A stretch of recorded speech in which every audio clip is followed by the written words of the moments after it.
O podcast que você ouve agora é uma produção da Central 3.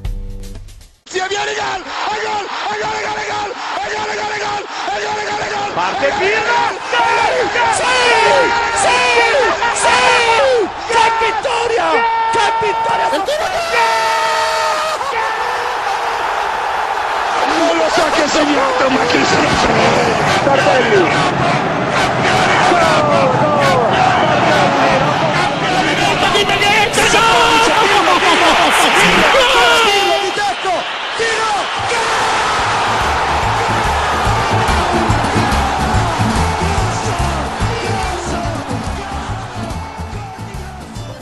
Olá a todos, sejam muito bem-vindos a mais uma edição da Cautiopédia. Seja bem-vindo você que está nos assistindo na Sportnet, seja bem-vindo você que está nos escutando graças à nossa parceria com a Central 3. Central 3, se você não sabe, tem diversos outros podcasts interessantíssimos. Depois que esse aqui acabar, vai lá, procura. Para você que está assistindo na Sportnet também, depois que acabar de assistir aqui, procure os podcasts da Central 3. A gente está aqui para mais uma edição da Cautiopédia para falar sobre seleção italiana, já que temos a definição do caminho da Itália na repescagem para a Copa do Mundo, né? Então vamos falar como que a Itália foi para lá e o que a Itália tem que fazer para conseguir, enfim, jogar uma Copa do Mundo. Não acredito que a Itália possa ficar fora mais uma vez, né? Terceira edição consecutiva, mas a gente vai falar sobre isso durante o programa. Também tem o Gattuso falando muita besteira, hein? O treinador da Itália falando muita besteira. Acho que se a Itália está nessa situação é culpa exclusiva da Itália, mas a gente vai falar sobre isso. Vamos falar também sobre a Atalanta, que tem novo treinador, o Ivan Juric, que a gente tanto falou aqui. Esse a gente pode cravar, né? Que a gente sabia que ia dar errado, deu errado, e a Atalanta vai tentar aí uma nova sorte com o Paladino. Vamos falar também sobre o Napoli. O clima está um pouco estranho no Napoli, o clima está um pouco azedo nessa data FIFA. Dizem até que o Conte sumiu, ninguém sabe, ninguém viu por onde está o treinador cabeludo do Napoli.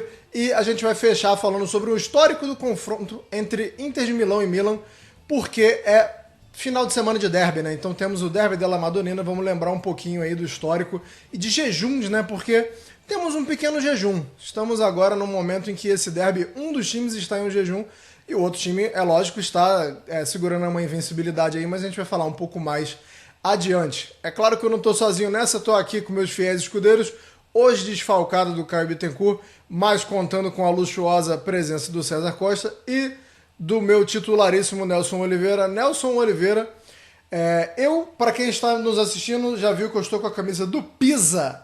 Então, Nelson, eu queria saber se você lembra do grande sucesso dos anos 90, Pisa na Barata, de Rosa e Rosinha, e se você podia dar uma palhinha pra gente. Bom dia, boa tarde, boa noite. Bom dia, boa tarde, boa noite. Eu, infelizmente, não me lembro desse clássico do cancioneiro popular. Eu lembro se falar em barata, eu lembro da barata da vizinha. De Pisa, a gente pode lembrar de Pisa na Fulô, que aí já é um outro departamento, né? Um forró ali, uma música mais do repertório nordestino, né? Eu que sou da Bahia, acho que eu tô mais para esse lado aí. Mas a gente pode falar do Pisa, né? Que na última rodada da Série A já faz um tempo, né? A gente teve a pausa para a data FIFA. O Pisa finalmente venceu, né? E saiu da zona de rebaixamento. E eu acho que vai continuar pelo menos mais uma rodada aí fora da zona de rebaixamento, já que os seus concorrentes diretos ali, né? Vai ter um confronto ali entre Parma e Verona, que estão ali flertando também com a zona, logo abaixo do Pisa. Um dos dois, ou os dois não vão vencer, então isso aí já pode até garantir o Pisa fora da zona de rebaixamento. Outro duelo que interessa ao Pisa é entre Cagliari e Genoa, né? Genoa joga fora, também está na zona. Pode ser que o Pisa se mantenha aí mais uma rodadinha, pelo menos fora da zona de rebaixamento. Ô louco, joguei um Pisa na Barata, você deu o panorama completo aí, até porque é difícil a gente ter a oportunidade de falar do Pisa, você conseguiu, eu dei o gancho e você conseguiu. Mas tu me quebrou na musicalidade, né? Me quebrou, mostrou que não tem a cultura musical dos anos 90, mostrou que não via o Domingo Legal com o Gugu, com Rosa e Rosinha. César Costa, falando em Pisa de novo, você curte um Barões da Pisadinha? Bom dia, boa tarde, boa noite. Bom dia, boa tarde, boa noite. Barões da Pisadinha, pelo menos eu posso dizer que é da minha geração, mas não escuto muito não. Quem sabe aí num barzinho de esquina quando toca, um Tarrocheda.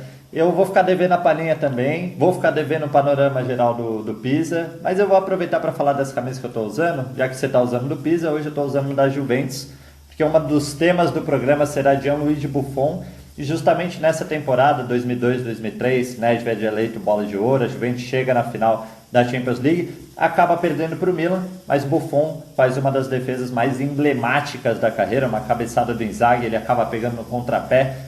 Como o tema era Buffon, lembrei dessa defesa e lembrei dessa camisa. Achei que fazia sentido com o programa de hoje, Anderson. Faz muito sentido, até porque sempre é bom falar de Gianluigi Buffon, né? A gente vai falar hoje especificamente porque completam 30 anos da estreia dele, mas a gente vai falar um pouquinho mais pra frente, porque a gente vai começar o programa falando sobre repescagem de Copa do Mundo. A Itália tinha uma situação muito difícil de ser revertida, mas também não precisava tomar um esculacho da Noruega no San Siro, né, Nelson Oliveira? Ninguém acreditava que a Itália ia reverter a situação metendo 9-0 na Noruega, mas o Haaland não mostrou compaixão com a Itália no San Siro e temos agora a seguinte situação. Não dá para a Itália reclamar, inclusive, do caminho dela na repescagem para a Copa, né?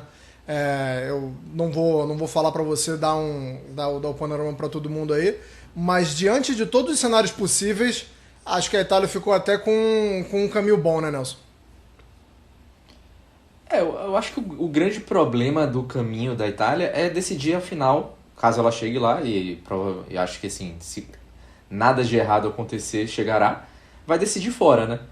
Vai decidir fora ou em Gales, né, lá em Cardiff, onde a Juventus, né, já foi muito castigada, né, pelo Real Madrid naquela final de Champions League lá de 2017, ou em Sarajevo, né, na Bósnia, que são os potenciais adversários da Itália caso ela chegue ali na final. Esse para mim é o grande problema. Claro que por elenco a Itália é muito superior à Irlanda do Norte, né, que enfrenta nas semifinais, e a País de Gales. Eu acho que, assim, nome por nome, eu acho que o elenco melhor seria o da Bósnia, né? Tem jogadores, inclusive da Série A, né? Tem o Kolasinac, tem o Dzeko também, mas assim, aí você tem talvez o jogador mais perigoso dessas eliminatórias aí da repescagem para a Itália seria o Brennan Johnson, né? de País de Gales. Mas, obviamente, a Itália tem o dever de avançar, porque, enfim, 3 Copas do Mundo fora, em seguida, ainda por cima, seria demais. E a Itália, a gente tem que lembrar que até essa sequência só tinha ficado de fora de uma Copa do Mundo, assim, né? Claro, ela não foi em 30, mas ela não quis ir a 30, né? Nem existia eliminatórias. Mas, pensando em termos de eliminatórias, né, a Itália só não foi em 58. E quem tira ela da Copa? Irlanda do Norte, adversária da semifinal, né? A Itália caiu num grupo com a Irlanda do Norte, Portugal enfim, era um grupo de 3, né? E o último jogo foi exatamente contra a Irlanda do Norte, fora de casa, e a Itália perdeu. E a Irlanda do Norte também tem a sua participação ali na eliminação da Itália para a Copa de 2022, né? Porque a Itália também estava no grupo com a Irlanda do Norte. A gente lembra muito dos pênaltis que o Jorginho perdeu para a Suíça, mas o último jogo daquela sequência foi contra a Irlanda do Norte, fora de casa.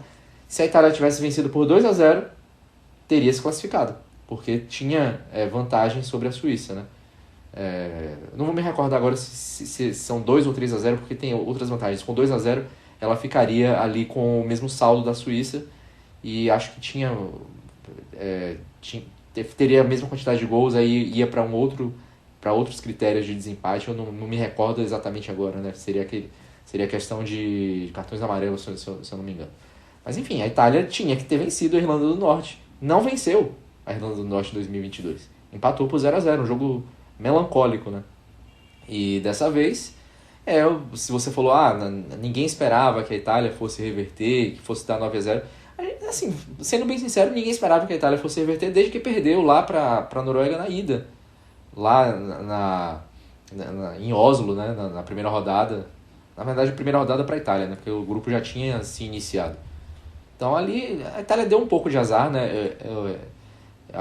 Eu vi alguém comentando sobre isso agora, não me recordo exatamente quem foi que falou, mas a Itália, ela entra nas eliminatórias na semana seguinte que a Inter toma 5-0 do PSG e metade do elenco da Itália é da Inter, né?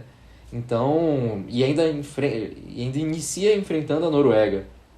Ué, mas o grande erro foi ter o Spalletti, eu acho, né? A gente já conversou sobre isso aqui, o Spalletti não era para estar lá, o Gabriel Gravina também não devia estar na presidência, inclusive ele apareceu essa semana com mais uma ideia esdrúxula, diminuir o número de times rebaixados na Série A, da Série B, da Série C, e enfim, para piorar o campeonato, né? Manter 20 times com 2 rebaixamentos, vai chegar na 30ª rodada, metade do campeonato não vai ter mais nada para fazer, vai ficar aquele clima de fim de feira. Enfim, uma grande ideia desse gênio do futebol aí, que é o grande responsável por esse momento da Itália, né? Porque ele já estava em 2022 e não se demitiu. Tá com tempo, né, para ficar dando esse tipo de ideia. César, a gente viu, o Nelson lembrou agora que a Itália começou com o Spalletti. O Gattuso chega e tem aquele fato novo, né, que a gente conhece não só da Itália, mas que aconteceu muitas vezes no futebol, da Itália mostrar uma ligeira evolução depois da chegada do Gattuso. Acho também que essa impressão é dada devido à fragilidade dos times que a Itália enfrentou, né, porque o Gattuso chega empilhando vitórias, aí você olha só os resultados e fala assim, bom, a Itália está nos trilhos, mas vamos lembrar também que foi Estônia, que foi Moldávia, né? Que foi Israel, e contra Israel passou um sufoco danado. Queria saber o que você acha do trabalho do Gattuso, porque eu vejo muitas críticas ao Gattuso no ponto de vista da postura. A gente vai falar, e você pode entrar nesse assunto se você quiser também, das declarações lamentáveis que ele deu, tentando arrumar desculpas antes do jogo contra a Noruega, né? Porque acho que isso é importante de ser falado. As desculpas já estavam sendo dadas antes do jogo. Então, assim, qual é o clima, qual é a moral que chega o time da Itália e como é que você vê esse momento do Gattuso no comando da seleção italiana? Eu acho que essas coisas se entrelaçam, que você falou sobre o começo do trabalho do Gattuso e as falas dele, porque o que credenciou a ele dar uma esperança, um novo gás para a Itália, parecer que era um trabalho que ia engrenar, é justamente o nível de enfrentamento. E o nível de enfrentamento dessas eliminatórias europeias para as seleções maiores é muito baixo. Então, por exemplo, quando ele começa a criticar aumento de vagas para as outras confederações, ou fala que a maior parcela dos times da América do Sul estão classificando para a Copa do Mundo, né? Não necessariamente ao pé da letra, assim, mas ele dá a entender isso, ele desconsidera que o nível de enfrentamento das seleções aqui é muito maior. Você pegar umas eliminatórias da América do Sul, não tem um jogo fácil, não tem uma Moldávia, não tem uma Estônia. Acho que até mesmo se você colocar uma Israel nas eliminatórias da América do Sul aqui, não ia pegar vaga.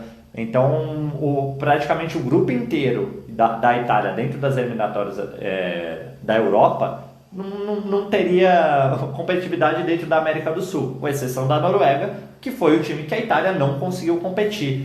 Então, ele meio que assim, o próprio campo já desmoronou os argumentos do Gattuso. Assim, você não precisa ir muito longe para entender que o que ele falou não fez sentido.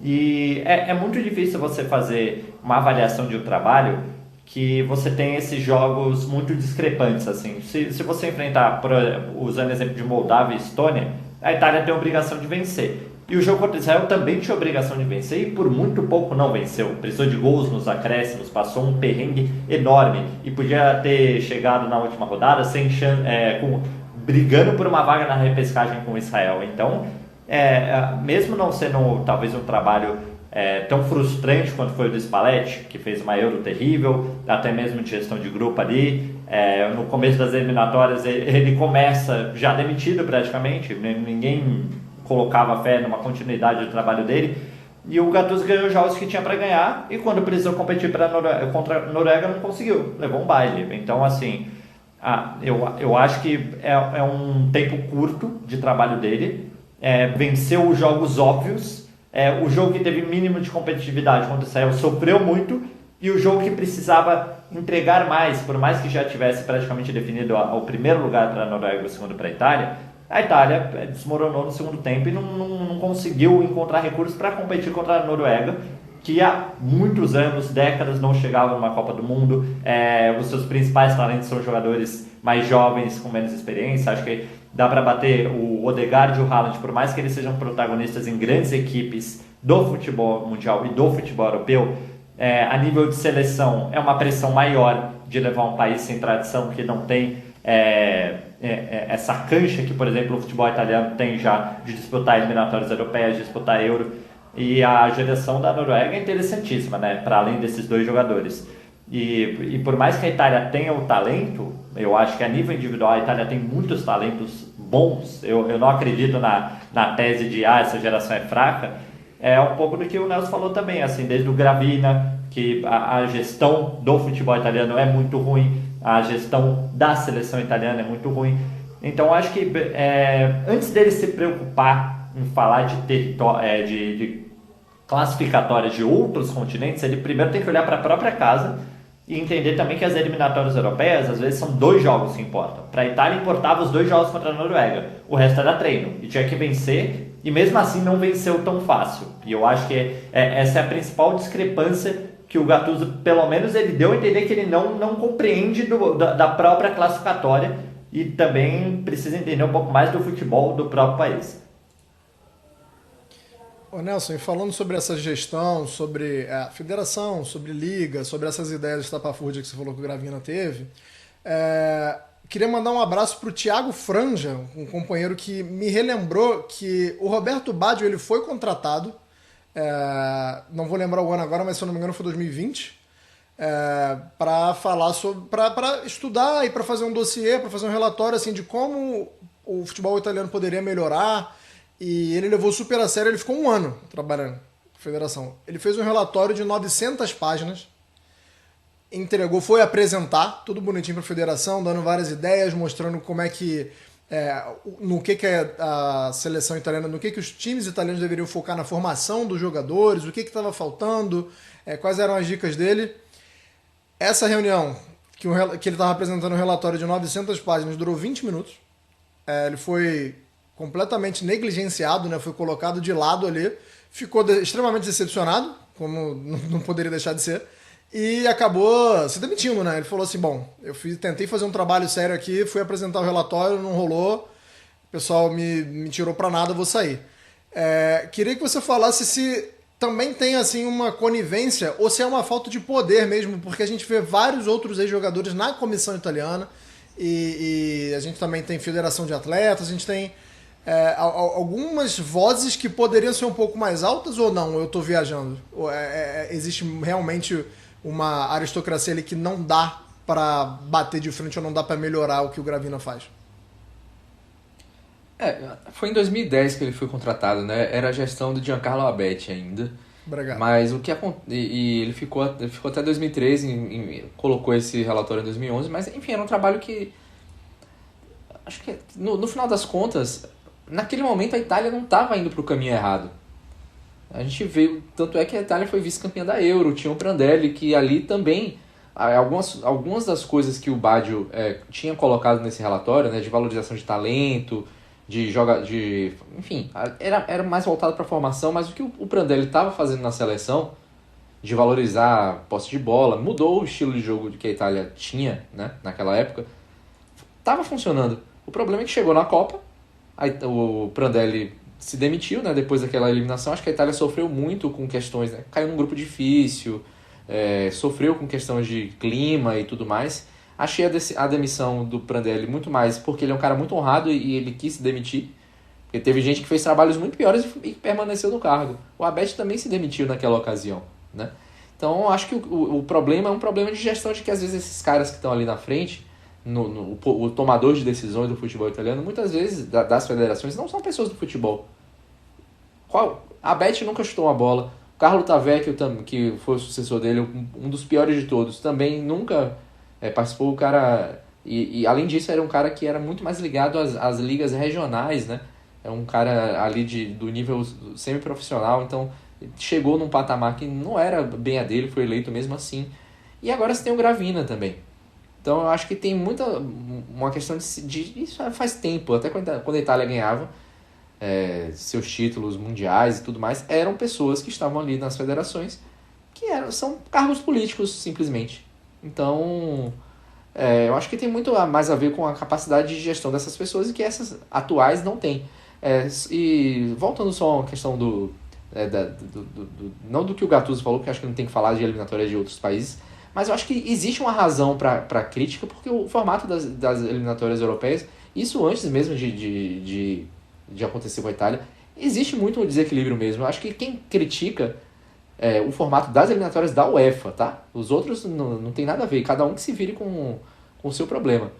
Eu acho que é muito desequilibrado, porque você vai colocar um pote com 12 times, não tem como esses 12 terem o mesmo nível. Então você sempre acaba vendo grupos muito desequilibrados, né? Então você vê às vezes seleções que não têm o mesmo cacife de outras. Por exemplo, a Noruega já podia ter participado de, não vou dizer Copa do Mundo, mas a Noruega não disputava nenhum torneio grande, seja Euro ou Copa do Mundo, desde 2000. Enquanto outras seleções menores conseguiram durante esse tempo, muitas vezes beneficiadas por grupos mais fracos. Porque vamos ver aqui os potes do último sorteio.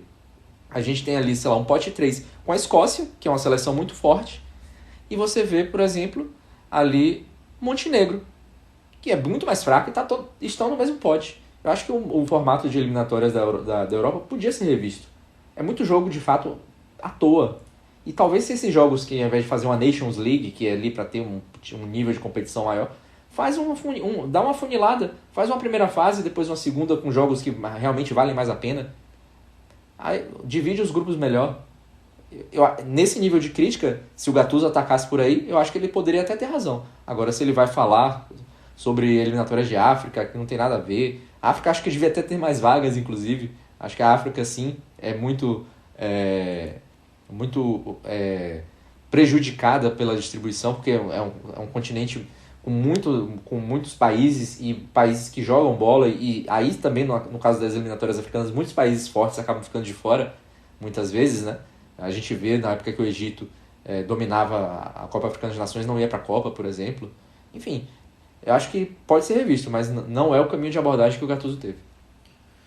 Gattuso, tô de olho, hein?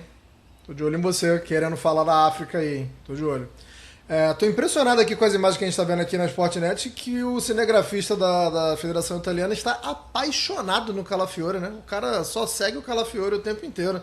Eu sei que o cara é bonitão, mas pelo amor de Deus, bicho. Na Euro teve um close muito mais mais 18 do Calafiore. Eu acho que talvez tenha a ver com isso aí, no jogo contra a Croácia, quando a Itália ganha da Croácia ali no último minuto, deram um close em certas partes do Calafiore. Então não sei se tem a ver uma coisa com a outra, mas enfim, quem sabe não é o mesmo cinegra, né? Quem sabe não é o cinegrafista manja. Mas vamos falar sobre uma coisa que eu tenho certeza que não foi isso que causou a eliminação da Itália, tá, César? Mas eu preciso falar, você tá entalado aqui. O que o Di Lorenzo precisa fazer para sair do time, para sair da seleção italiana, para pegar um banquinho? Porque é uma coleção de atuações muito fracas e parece inabalável a fé de todo mundo que passa pela Itália. Isso pode ser uma crítica pro Gattuso, pode ser uma crítica pro Spalletti, para quem veio antes.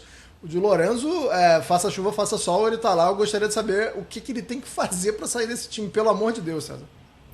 Para sair, eu acho que ele já cumpriu os requisitos, né? Se tem uma lista de erros crassos que você tem que sair para sair de uma seleção nacional, acho que ele já cumpriu.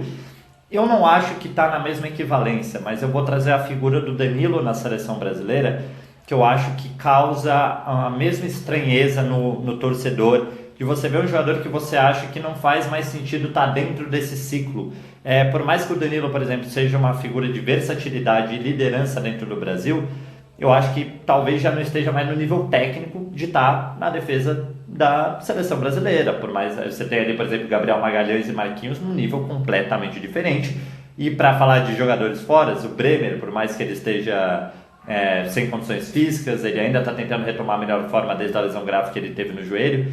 É alguém que, por exemplo, se tiver 100%, faz mais sentido ir como zagueiro do que o Danilo, que hoje é reserva no Flamengo, é reserva de Léo Ortiz e Léo Pereira, que também poderiam ir. E eu acho que o Di Lorenzo, eu não vou citar nomes assim de jogadores que poderiam estar indo na vaga dele, mas eu acho que pelo menos um banco ele já poderia estar pelos erros crassos que vem cometendo. E tem uma questão que eu acho curiosa no futebol hoje na seleção italiana, a quantidade de canhotos. Você pega assim os principais jogadores, Bastoni e Calafiore, ou para mim os dois principais zagueiros, os dois são canhotos. Aí já não dá para deslocar para a lateral direita.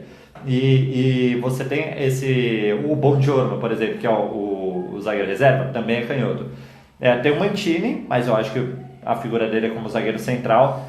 E falta olhar para outras opções, né? Não sei o quanto a influência do Di Lorenzo dentro do vestiário, o quanto ele pode ser uma figura de liderança lá, e também dele poder ser esse lateral direito que atua como terceiro zagueiro, podendo liberar mais o Di Marco para subir, ou até mesmo o Calafiori e Bastoni avançar no terreno.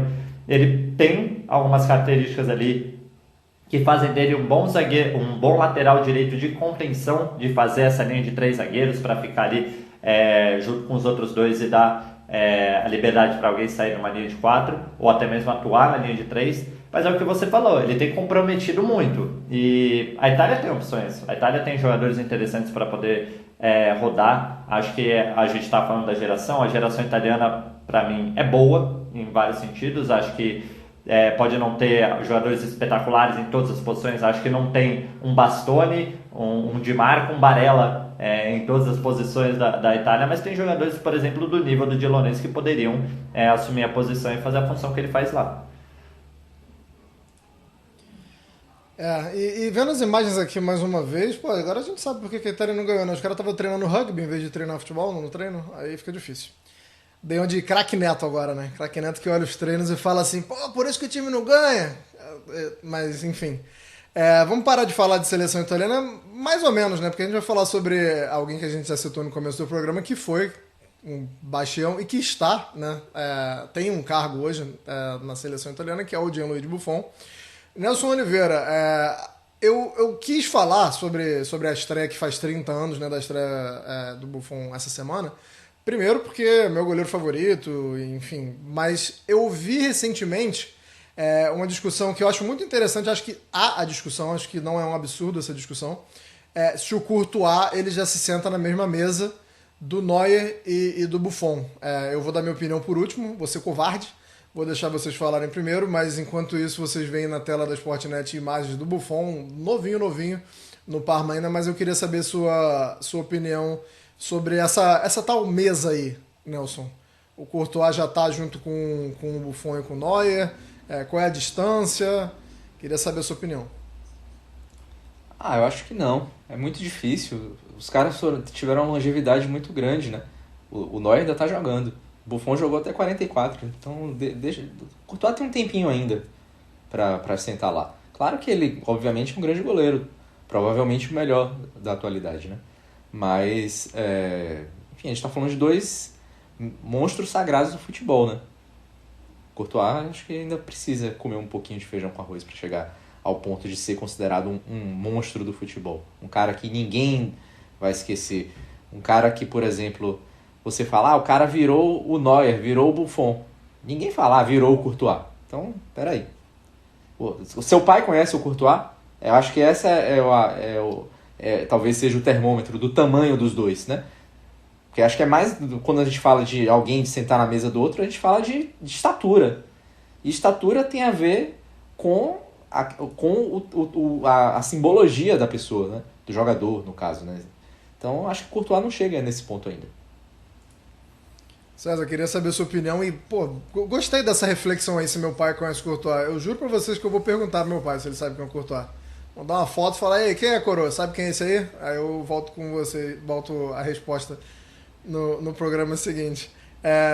Sua opinião, César, por favor. Tem um fator muito importante. Futebol é Copa do Mundo. E tanto o Buffon quanto o Neuer conseguiram ser protagonistas em conquistas de Copa do Mundo. Acho que a Copa do Mundo de 2006 do Buffon é irretocável. Se o Cannavaro aparece com bola de ouro, melhor do mundo, acho que se desse para o Buffon também, para mim não seria nenhum crime pela Copa que ele fez. Fantástica. A defesa que ele faz na cabeçada do Zidane, ele até hoje roda em programas de televisão. Enfim, é o que o Nelson falou sobre assim, a referência e a questão de estar marcado na história. Por mais que o Courtois tenha tido muita relevância, principalmente em finais de Champions League do Real Madrid, acho que a longevidade e o protagonismo que Buffon e Neuer tiveram nas equipes deles fizeram muito mais a diferença. O Neuer, por ser um revolucionário da posição, acho que ele é o primeiro a chamar mais atenção assim, na forma de sair jogando, na forma de sair do gol. O Buffon chama muita atenção, acho que pelos recordes, ele quebra todos os recordes possíveis assim, de jogos sem sofrer gols, títulos italianos, tem Copa do Mundo, acabou ficando... A Champions League dele bateu na trave 3 vezes com a Juventus. Então, para o Buffon faltou essa cereja no bolo, mas eu acho que esse futebol de seleções é o que faz a maior diferença para a carreira entre os três, né? Neuer e Buffon são campeões do mundo. O Courtois, na grande geração belga, acabou parando numa semifinal. Eu diria que seria mais difícil realmente, né, para o Courtois conseguir. Minha opinião é que tem um recorte em que ele senta na mesma mesa, que é a Liga dos Campeões. Eu acho que o Courtois, se a gente pegar só a Liga dos Campeões, né, fizer só essa fotografia, eu acho que o Courtois, se não tiver acima de Buffon e Neuer, ele tá ali junto, tá? Não tem a menor dúvida.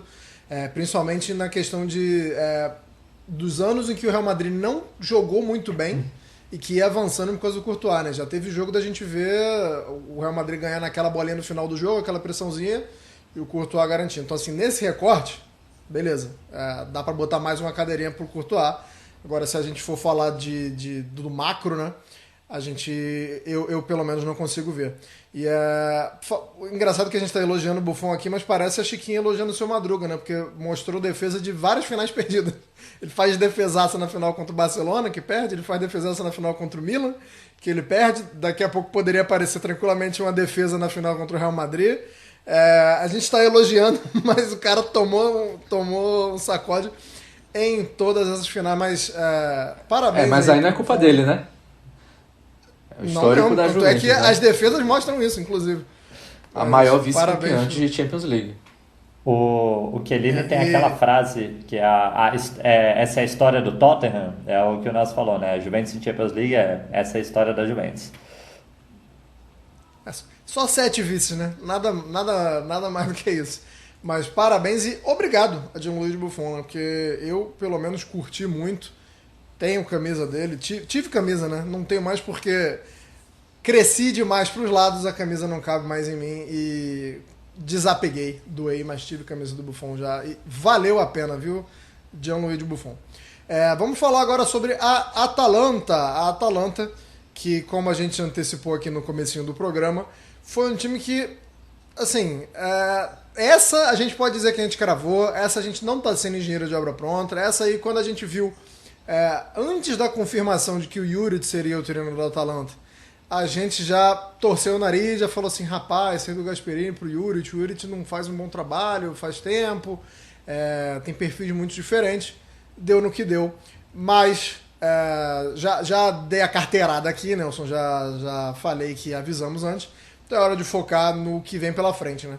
Eu queria que você analisasse os últimos trabalhos do Palladino. O Palladino, que é um treinador jovem, não tem muitos trabalhos, mas tem material aí que dá para avaliar e já dá pra gente ter uma ideia do que ele pode apresentar na Atalanta, né, Nelson? Eu acho que seria uma escolha, na verdade, muito mais lógica para a Atalanta na época que foi feito, só que existia uma questão, né? O Palladino tinha acabado de renovar o contrato com a Fiorentina. E aí ficou naquela indefinição da briga com o Daniele Pradé, que foi demitido também depois, diretor esportivo da Fiorentina. E o que acontece foi uma falta de timing. O Palladino ele acaba sendo demitido, no caso ele resolve, né, junto com a diretoria, anular o contrato dele no dia 30 de maio, que é exatamente quando acabava o contrato dele, né? Então o contrato novo que foi assinado de renovação foi extinto. E a Atalanta, que já estava ali apalavrada com o Juric, né, já estava no caminho ali, anuncia o Juric no dia 6 de junho. Então acho que faltou um pouco de timing. E talvez ali já sabendo, né, que o Gasperini ia sair, essas conversas foram acontecendo com o Juric durante um tempo razoável e aí não quiseram voltar atrás. Mas faz muito mais sentido o Palladino. O Palladino também é, de certa forma, um herdeiro do Gasperini. Ele, inclusive, jogou com o Juric no Genoa do Gasperini. Né? Ali de 2008 a 2010 eles jogaram juntos. Né? Então tem um pouco do estilo do Gasperini no futebol proposto pelo Palladino, né? Ele gosta de jogar com 3 na defesa, tanto no Monza quanto na Fiorentina. Ele usou muito o 3-4-2-1, que já é um esquema caro à Atalanta. Então eu acho que a tendência é melhorar, né? Até porque piorar é muito difícil. A Atalanta perdeu pouco, mas empatava demais, né? Então eu acho que também tem um outro fator, né? Porque o Palladino ele precisa se provar. também. A gente teve bons momentos do Palladino na Fiorentina, porém a torcida também não estava muito afim dele, né? Não estava gostando muito do trabalho dele em certos momentos. Eu acho que a torcida fiorentina é exigente, né? Então algumas vezes a Fiorentina não jogava tão bem assim, né? Não conseguia ter a solidez, mas acho que a culpa não é dele. A gente tem visto o que acontece com a Fiorentina há anos, né? Com o Vincenzo Italiano também não era assim. O Vincenzo Italiano sai da Fiorentina, ganha o título pelo Bolonha e agora está colocando o Bolonha na briga ali pela primeira posição da Série A. Por mais que eu seja um crítico do italiano pelo nível às vezes, de invenção que ele tem, né? Essa rotatividade excessiva na minha visão que ele tem com o elenco, até de ficar rodando goleiro e tudo mais, eu acho que é um certo preciosismo. Mas a gente vê que tem um trabalho dele hoje no Bolonha mais sólido do que o que era na Fiorentina. E antes do Palladino, ou do italiano, a Fiorentina também tinha seus problemas de solidez, que permaneceram agora com o Pioli. Então a gente pensa, será que era a culpa do Palladino? Então já dá para dar uma eximida aí. Porque o trabalho dele com o Monza foi muito bom. Então agora na Atalanta ele vai ter um certo tirateima, vai pegar o time numa posição complicada, né? Tá na 13ª posição. A estreia é contra o Napoli, né? Ele inclusive é napolitano, né? Nunca jogou pelo Napoli, mas é ali da região de Nápoles. Mas já vai ter uma estreia complicada, fora de casa, com um histórico meio difícil, né? A Atalanta ganhou os 2 últimos jogos contra o Napoli de 3-0, e acho que isso dificilmente irá se repetir. Tem ainda o problema do Lookman para resolver, porque o Lookman, a cada momento que passa, existe mais tensões, né? Às vezes quando você acha que o negócio vai dar uma esfriada, reaquece. Então resolver o futebol do De Ketelaere, que não está tão bem assim nessa temporada, reintroduzir o Scamacca, fazer o Krstovic fazer gol. Enfim, material humano ele tem, mas tem que ver até que ponto agora, com essa mudança de técnico, se vai dar uma renovada na motivação dos jogadores, mas obviamente ele tem uma boa perspectiva, né? Acho que para brigar por vaga em competições europeias, apesar de o campeonato estar muito equilibrado, a diferença de pontos é muito pouca, né? A Atalanta tem 13 e a Juventus, que é a sexta colocada, tem 19, não é tão alta, mas eu acho que precisa de uma arrancada aí e uma mudança de performance grande. Tem que ver se ele é capaz de já dar esse choque de gestão aí rapidamente. Você me deu o gancho que eu ia jogar para o César, a questão das competições europeias, porque a Atalanta se acostumou a jogar nas últimas temporadas competições europeias, e quando um time se acostuma, o orçamento da equipe é baseado nisso, né? É o chamariz para contratar. César, hoje, como o Nelson falou, a Atalanta na 13ª colocação, mais 6 pontos apenas ali da primeira posição europeia, digamos assim, né? Da 6ª colocação, que hoje é ocupada pela Juventus. A gente, inclusive, aqui no começo da Série A, a gente teve os hot takes, né? Que a gente achava que era uma opinião polêmica, uma opinião assim diferente. E eu falei que a Atalanta não pegava vaga nas competições europeias, mas a Atalanta parece estar tentando corrigir isso. Queria saber se você acha que vai dar tempo e o que o Palladino precisa fazer para correr contra o tempo e conseguir isso aí, né? É que a missão não depende só da Atalanta, né? Tem o nível de competitividade das outras equipes. Eu acho que o como é mais um elemento que surge nessa disputa por vagas em competições europeias. O Palladino, o que mais me brilhou os olhos em relação a ele foi o trabalho que ele fez no Monza. Eu acho que ele conseguiu passar 2 temporadas bem interessantes na Série A.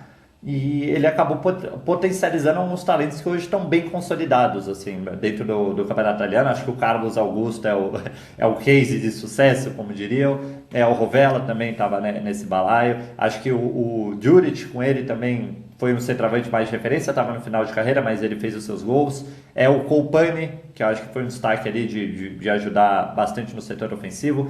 Então ele conseguiu trazer novas peças, novos jogadores para um nível de Série A, com o Monza, que era uma incógnita ali se ia se estabelecer, e acabou passando 2 temporadas sob o comando dele muito tranquilas na Série A, e ele ter conseguido fazer aquilo com o Monza, eu acho que é o que dá uma ponta de esperança para o torcedor da Atalanta. Acho que mais do que o trabalho da Fiorentina, porque a própria Fiorentina acho que nos últimos anos se mostrou um time muito estável de fazer boas partidas e fazer partidas ruins, até a chegada do Pioli, que só fez partidas ruins. Acho que, olhando mais para esse trabalho do Monza, é possível imaginar o Paladino potencializando algumas peças dentro do sistema da Atalanta. Como o Nelson falou, o sistema favorito do Paladino casa com o que a Dea costuma jogar. E eu acho que dentro dessas peças, um nome que sempre me chama muita atenção em questão de nível técnico é o Samardzic. Se ele consegue potencializar também essa peça que até hoje não conseguiu um lugar ali no time titular, entra bem em várias partidas, tem ótimas exibições, mas não tem consistência, principalmente entre os 11 iniciais. E eu acho que com ele, a Atalanta tem o gás para brigar, mas o problema é o momento do campeonato. Está distante, está longe de Juventus, está longe do Bolonha, Napoli, Inter, que vão estar ali brigando provavelmente pelo Scudetto, a Roma, que faz o campeonato fantástico com o Gasperini, acho que o Milan do Alegre, que só tem a preocupação praticamente do campeonato italiano, ainda tem a Copa da Itália, são times que vão estar à frente da Atalanta, que também tem as competições europeias. Eu acho que o principal foco do Paladino tem que ser conseguir dar estabilidade para esse time da Atalanta, que vinha numa sequência de partidas muito ruins, independente de pontuar ou não. Talvez a vaga seja um pouco irreal, considerando os times que estão à frente, não necessariamente o nível de exibição que o Paladino vai conseguir com essa equipe. Solidez também, né? Tá faltando um pouquinho de solidez para a Atalanta. A gente já viu Atalantas mais sólidas nos últimos anos. Vamos falar sobre o Napoli enquanto a gente vê na tela aí da Sportnet a classificação. O Napoli que hoje é o 4º colocado, mas tá ali, né? Tá com 22 pontos, tá próximo ali da Inter e da Roma, que lideram o campeonato com 24. Só que, Nelson, tá rolando um burburinho aí que o Conte tomou um chá de sumiço, né? Que durante essa data FIFA, o homem simplesmente escafedeu-se. Já apareceu? Temos notícias? O que tá rolando aí com o Conte no Napoli? Ele ganhou a permissão para ir para Turim, né? Ele mora lá. Passou aí essa parte da data FIFA em Turim e fala-se que recebeu chamadas, ligações de jogadores e tal e não atendeu ninguém. Então, aí deixou no vácuo os seus comandados, né? Então, não, enfim, isso sugere, né, um certo desgaste aí. Ou ele está muito nervosinho, né, não está insatisfeito com o que estão produzindo, ou queria se desligar totalmente, né? Nem todo mundo do Napoli foi convocado, né? Então, atividades continuaram acontecendo, né? Ele deixou os auxiliares lá fazendo e foi tirar uns dias aí de folga, né? Então, tem que ver como é que vai ficar essa relação. A gente sabe que o Conte é um cara complicado, né? E agora tem logo esse jogo contra a Atalanta.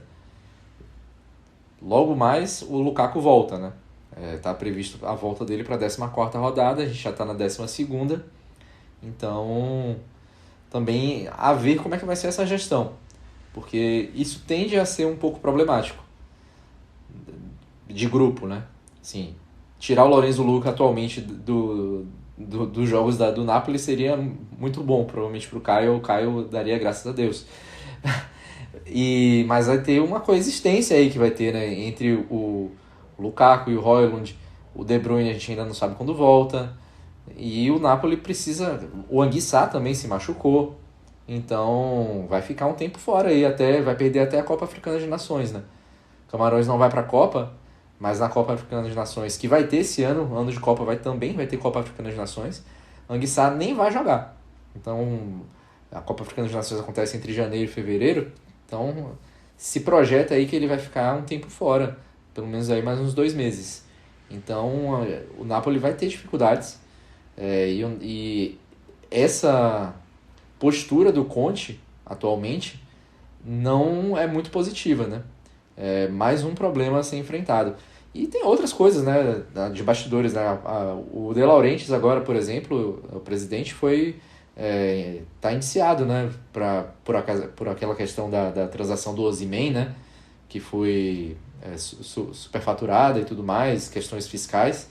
Ele vai ter que enfrentar um julgamento, né, sobre esse caso aí. Então tem questões judiciais aí. O De Laurentiis, enfim, é um cara com uma personalidade muito forte, obviamente ele vai dizer que não se afeta, mas tem uma nuvem ali pairando. O McTominay não tá jogando tão bem assim, fez um gol de bicicleta aí nas eliminatórias da Copa, né, que ajudou a Escócia a voltar para a Copa desde 98, mas o Napoli já tem 3 jogos que não participa de gol nenhum. Logo ele que é tão decisivo assim. Então, essa dificuldade do Napoli de fazer gols, de encontrar um rumo, logo nesse momento que tem vários jogadores tão importantes de fora, outros voltando sem condições, sem ritmo de jogo, né? O Lukaku a gente precisa lembrar, né? Não jogou ainda nessa temporada. Então, enfim, situação difícil. E lembrar que vários dos outros meio-campistas ajudam muito pouco, né? Falei do De Bruyne e do Anguissa que estão fora, do McTominay que faz seus gols e tal. O Elmas vai ter que chamar a responsabilidade. O Gilman é um cara que participa muito pouco. O Lobotka, apesar de ser um cara muito distribuidor, quase não dá assistência, quase não faz gol. Então, também tem um nível de influência, assim, em termos de resultado menor. Então esses últimos meses, esses próximos meses do Napoli tendem a ser bem complicados. A gente tem que lembrar ainda que tem uma viagem para a Arábia Saudita no meio disso tudo, aí perto do Natal, que o Conte com certeza gostaria de não fazer. Se brincar, ele vai botar um time reserva para jogar a semifinal para voltar logo, mas, enfim, a ver. César, digamos, tá? Só uma hipótese aqui, que o Conte tenha ido para fazer aquele retiro espiritual, voltar mais calmo, né? Voltar mais zen. Eu acho que isso é um fator que tem influenciado, né, a relação dele com os jogadores, o fato dele estar sempre incomodado, se mostrando incomodado, dando declarações que às vezes expõem os jogadores ou expõem algumas relações que existem dentro do clube. Digamos que ele volte muito tranquilo, né, o que eu duvido muito. Mas é o suficiente para dar uma repaginada nesse Napoli? Porque, como a gente falou, o Napoli parece que a gente está falando aqui de um time que está no meio de tabela, mas o Napoli está ali na 4ª colocação. Seria o suficiente? E só para completar, caramba, que perda o Anguissa, né? O meio-campo do Napoli, estou bem curioso para saber como é que vai se comportar sem ele. O Anguissa é figurinha carimbada nas listas de jogadores subestimados, né? Porque há muito tempo vem jogando muita bola no Napoli, desde da época do Spalletti. Acho que é um dos protagonistas ali do escudeiro do Spalletti, também com o Antônio Conte. É uma figura que eu acho que uma marca negativa desse trabalho do Conte o ataque sempre foi improdutivo. Mesmo campeão na última temporada, não era um ataque de brilhar os olhos. Muitas vezes ali dependente do que o Lukaku ia conseguir arranjar ali no físico mesmo, ou dos gols que o McTominay tira da cartola, ou até mesmo quando o David Neres teve uma grande fase ali participando de gols em várias rodadas seguidas. É um time que ainda não tem demonstrado uma forma efetiva e consistente de marcar gols e atacar bem por rodadas e jogos consecutivos. E você perdeu o Anguissa, que é uma figura de motor, um cara ali que participa muito bem do ataque, que distribui muito bem o jogo ali no último terço, pisa na área igual o McTominay faz, talvez atacando um pouco mais dos lados do que a zona central. Eu acho que é uma perda enorme porque você não tem uma reposição à altura. E eu acho que esse é o grande pecado desse time do Napoli, que você tem alguns pilares ali que não tem substitutos que conseguem fazer o que eles fazem. Acho que o caso do Lukaku é bem emblemático pelo estilo de jogo dele. Ele é um pivôzão, joga de costas, ele faz associações com esses meias mais de chegada, especialmente o McTominay ou o Anguissa. E quando você traz o Lorenzo Luca esperando que ele entregue isso, e ele não corresponde, isso compromete todo o ataque do Napoli. E aí você depois vem com a figura do Højlund, que não é um jogador que também vai fazer as jogadas que o Lukaku faz. É um jogador mais de atacar a última linha, receber as bolas nas costas da defesa. Teve até também os dilemas e as discussões entre De Bruyne e Conte, que isso ficou um pouco no ar, se estava resolvido ou não, e você também tem que encaixar o De Bruyne em todo esse sistema e não ter funcionado também. O De Bruyne deu alguns lampejos aí, mas não está tão natural, não esteve, né, antes dele se lesionar, tão natural a presença do De Bruyne nesse time. E era um problema que eu já via no Napoli antes. Não sei como vocês tinham esse diagnóstico da parte oficial do Napoli, mas eu não via o Napoli com muitas soluções ofensivas e acabava ficando dependente de algumas peças ali. e o que dava mais consistência e mais segurança era a parte do sistema defensivo, considerando a equipe inteira. Quando eu falo sistema defensivo, conta até o Politano, que vem fazer auxiliar de lateral para fechar uma linha de 5. Então, o Napoli teve esses problemas agravados nessa temporada e não tem mais o luxo de uma semana para treinar sempre, todos os meses, porque agora está disputando Champions League também. Tem a pressão agora maior, porque antes o Conte pega um Napoli que tinha ficado no meio de tabela, então você tem um time mais leve, qualquer coisa que vier acima de 10º já é melhor do que aquilo que foi entregue na temporada passada. Então acho que é uma soma de vários fatores, mas o principal foco que o Conte tem que ter é como ele vai fazer esse time ser um pouco mais criativo. Acho que defensivamente o Napoli consegue se encontrar, por mais que o Belchema, por exemplo, não tenha se ajustado perfeitamente à defesa, ainda dá para confiar em outras peças ali. O Milinkovic-Savic alterna algumas partidas muito boas, algumas dando susto nos torcedores, mas principalmente esse aspecto da criatividade, onde o Conte tem que focar mais, acho que nas próximas rodadas, nos próximos dias, além da gestão de pessoas, que é algo que ele pecou a carreira inteira, e não sei se 2 semanas de férias vão resolver isso. E só para arrematar a questão do Napoli, né? Não, eu fui olhar aqui a questão das lesões, né? O De Bruyne talvez volte antes do que o previsto inicialmente, né? Que chegou a se falar até em 3 meses, né? Mas é provável que ele volte, segundo a Gazzetta dello Sport, na 18ª rodada, né?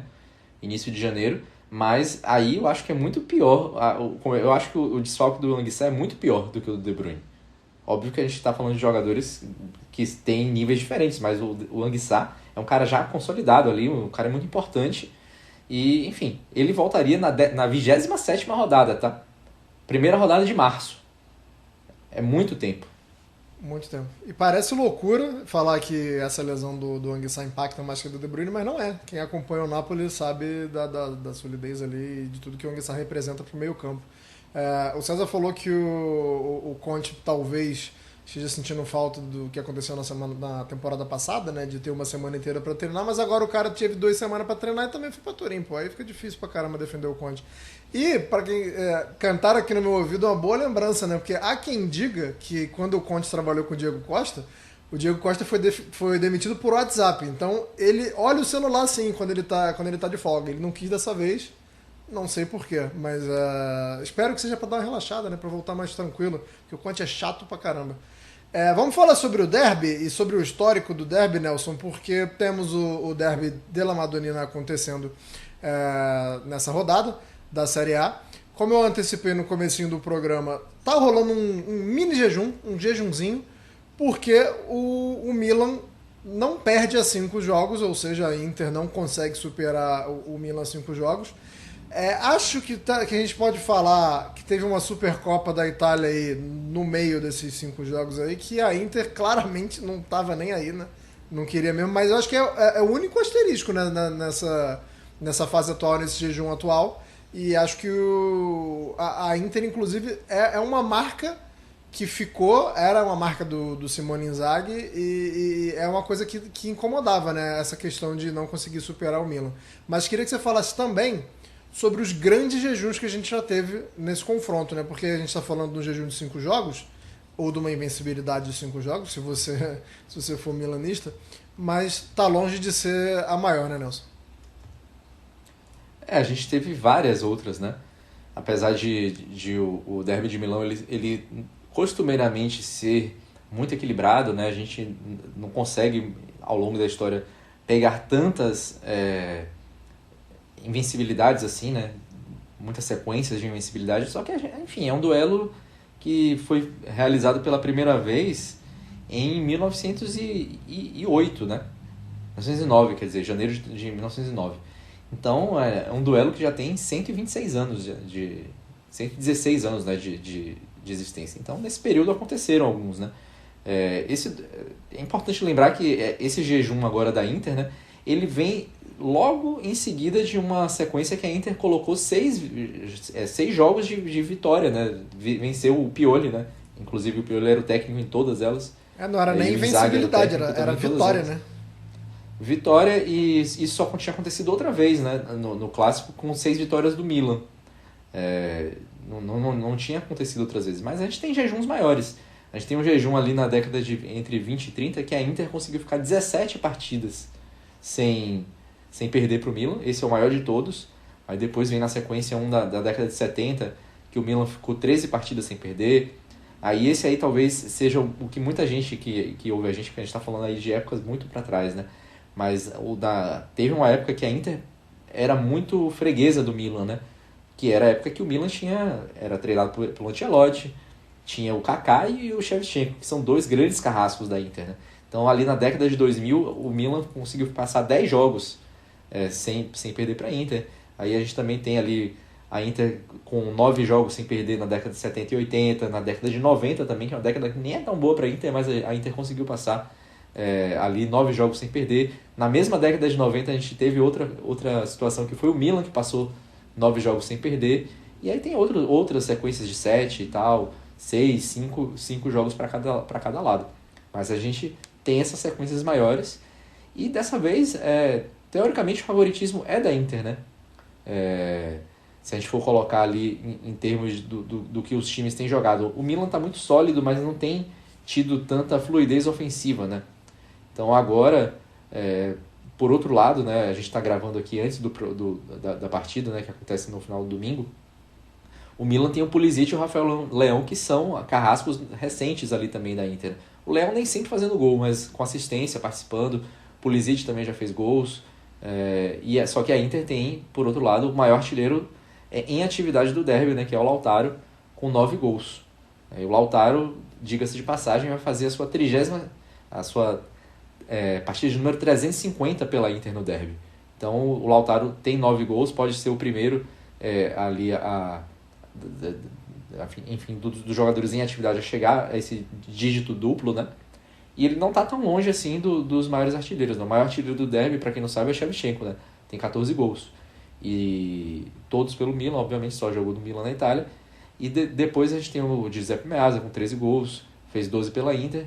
E o Niers com 11 pela Inter, também considerando os jogadores da Inter, né? Você tem o Meazza com 12, o Niers com 11. E o Lautaro pode aí ser o terceiro a chegar em dígito duplo e se tornar, chegar mais perto ainda de ser o maior artilheiro da Inter no derby. Se a gente considerar que o Lautaro pretende permanecer, isso é algo bem provável, né? E dizem que o Lautaro não gosta de jogo grande. Parece que gosta, inclusive se meter uma dopieta, dá pra dizer que ele entra no top 5 dos maiores artilheiros do derby. César, queria o seu palpite e queria saber também se você acha que isso é algo que incomoda, porque o torcedor evidentemente fica incomodado, né? Mas a Inter, você acha que tem essa pecha, que os jogadores estão mais incomodados por se tratar do derby? Você acha que o Milan tem essa pompa mesmo de ter os carrascos? Queria sua visão e seu palpite pro derby desse final de semana.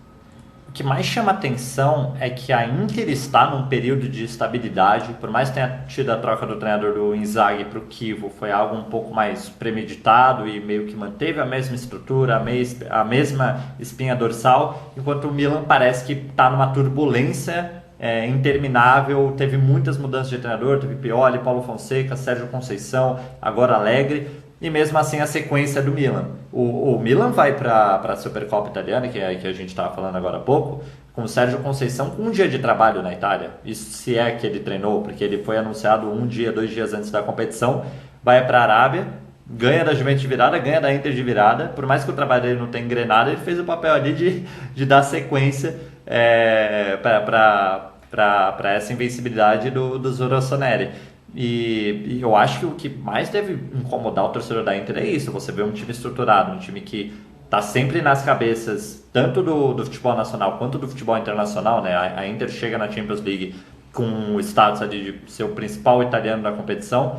E o Milan, nesse caos, na última temporada, nem competição europeia conseguiu alcançar dentro da Série A, e mesmo assim não perde os clássicos. E eu acho que assim, teve a derrota para o Paulo Fonseca, teve a derrota para o Sérgio Conceição, e é difícil olhar para o clássico só com a parte racional. Eu acho que em todos esses últimos confrontos, a Inter era a favorita, a clara favorita. E assim, não, se você tirar um pouco da parte de de tradição, de clássico, de as coisas ficarem equivalentes. Se você olhar só pelo campo e pelo talento e pelo que estava sendo apresentado, era uma discrepância considerável e até, assim, possivelmente você falar em zebra, o Milan sair vitorioso em algum desses jogos. Então é difícil você desassociar isso, óbvio, para ter esse olhar frio dentro do clássico, mas é algo que quando o torcedor da Inter vai olhar pro papel, olhar os jogos, olhar os times que entraram em campo, a fase de cada um, incomoda porque não era para perder. Era para essa sequência da Inter, antes de vitórias consecutivas, ser maior do que é agora, porque é um time que estava muito mais estabilizado. E o palpite é difícil, porque olhando esse trabalho do Maximiliano Allegri, eu acho que ele conseguiu competir nos jogos mais difíceis com o Milan, acho que ele consegue oferecer um time organizado e com uma solidez defensiva acima da média, e acho que muito melhor do que os antecessores vinham entregando, e imaginando um jogo que a Inter tenha mais controle, mais posse, e o Milan podendo jogar mais recuado e ativar os seus homens da frente, seja Rafael Leão, Pulisic, eu acho que vai ser um jogo bem, como eu posso dizer, vai ser complicado e pode dar problemas para a Inter se ela não encarar da melhor forma. Então, como um bom mureteiro, eu vou colocar 1-1. É isso, a gente está gravando como o Nelson antecipou antes do jogo, então muita coisa pode mudar, mas uma coisa não vai mudar, pelo menos nesse derby, né? Se você ouvir antes ou depois da gravação, a Inter tem mais vitórias, né? No derby a Inter tem 91 vitórias, o Milan tem 82 e tem 71 empates em jogos oficiais, isso aí, né? Então, pelo menos alguma coisa dá para cravar. A Inter vai continuar sendo a maior vencedora do derby, ganhando ou não. A gente vai ficando por aqui. Muito obrigado a todo mundo que nos ouviu e nos assistiu até agora. Na próxima vez que a gente voltar, como sempre, muita Série A, competições europeias, e a gente espera ver quer dizer, espero que vocês nos vejam e que vocês nos ouçam daqui a 2 semanas. Muito obrigado a todo mundo, arrivederci e tchau.